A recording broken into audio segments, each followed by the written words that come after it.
Good day guys, welcome back to my channel. It's me Nate and I'm back today with a BMS 4.33 video. Today we're going to be doing a very quick and reasonably short video on how to do a catapult launch for the carrier. Now there's another guy on YouTube who does a startup to taxi to takeoff video, and there's quite a few landing videos tutorials, but there's very few actual just a quick get up startup guide. So I'm going to show you here how to do it very quickly. Now the first thing you want to note is which carrier we're on. We're on the CVN 70 Vincent. Each carrier in the game has its own frequency. It's not set up in the game by default. You have to manually do it. So just take note, we're in the Vincent and the Iron Fortress campaign. And I'm going to skip to the next bit here and we're going to go work that out.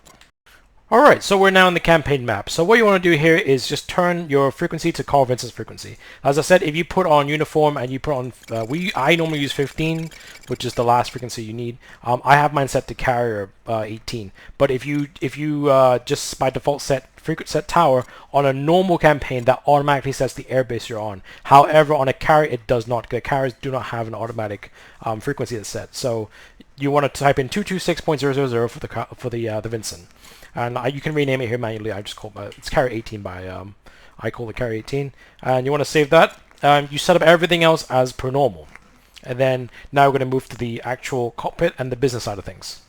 Alright guys, welcome to the flight deck. Now first thing I'm going to do is I'm going to contact the tower and get taxi approval. So you want to dial up uniform 15, which is what we set for the in the previous screen for the tower. So uniform 15, and we're going to request taxi.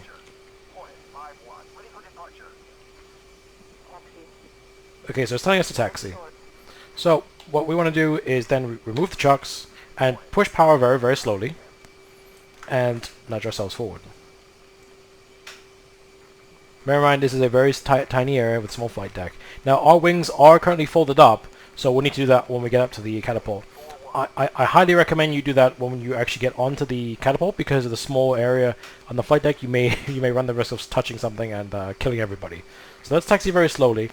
Now when you need to line up with this and taxi in onto the catapult. Once you hit the catapult, you will stop. You can't see it, but you will stop. So I'm just taxiing very slowly. I'm on auto power. I'm not touching anything. It should come to assault in a second. There we go. Now that means you're locked onto the catapult and you're actually good to go. But first, let's turn off the nose wheel steering so we don't wibble over the place, because this launches you very quickly. Now the wings are folded, as I said, so let's unfold the wings. There's a shortcut key, I believe it's Alt W, but the button's there, so I prefer to use it. Once you get past the mill power, which is 100%, the catapult will automatically launch you. There is no other visual cue or warning that you will be launched. I believe there's a bit of steam that comes off, but I don't know if that's always, because I've noticed sometimes it doesn't do that. Alright, so both once we power up, we will go. So, oh, one more thing before I go. You probably want to pull your stick just a tiny little bit back, because once you launch off, you'll kind of go down. That's the way physics works, right? You launch off something, you'll start to go down. So you want to pull back to have a positive angle of attack, and you'll generate lift and go forward. Alright, so let's push power past 100%, and then the catapult will launch us. Obviously, I recommend full afterburn for this. Catapult ready, top left, and it'll launch you, but the steam should come up. Nope, didn't. And launch. We sink a little bit, but that's okay, and we pull up, gear up, and we're off. And that's it. That's how you get off the boat. Off you go, resume navigation. Gears up, do your own thing. Not much else to add, really. Landing's obviously an entirely different matter, but that's much difficult, and I'll do that in another video. But launching is a really simple process, so let's just recap quickly. Taxi onto the catapult, slowly, let it lock you into position, unfold your wings, and accelerate. That's it. Nothing else further to add. Alright guys, well until next time, this is Nate, out.